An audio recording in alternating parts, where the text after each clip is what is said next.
शास्त्रशुद्ध पद्धतीने स्वामींची नित्यसेवा कशी करावी संपूर्ण माहिती पहा आणि ऐका।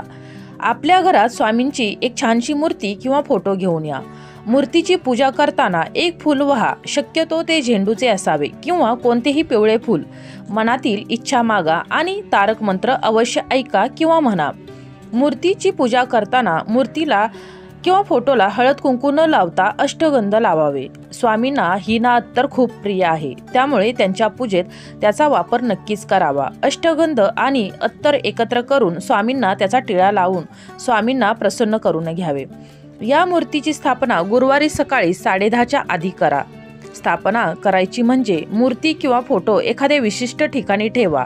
नैवेद्य म्हणजे घरात जे केलेले अन्नपदार्थ आहेत किंवा दूध साखरेचा नैवेद्य दाखवून आरती म्हणा। रात्री जर ताजे जेवण बनवले नसेल तर गरम भात करून दूध साखर पोहे किंवा दूध भात दाखवावा।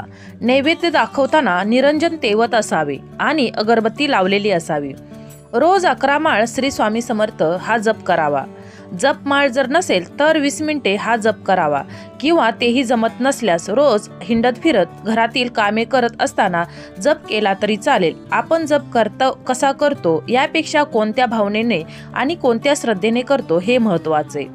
स्वामी चरित्र सारामृत या पुस्तकाचे रोज 3 न चुकता पाठ वाचावेत। जमत नसेल तर कोणतीही एक वेळ ठरवून वाचा किंवा मग जमत नसेल तर मिळेल त्यावेळी वाचले तरीही चालेल।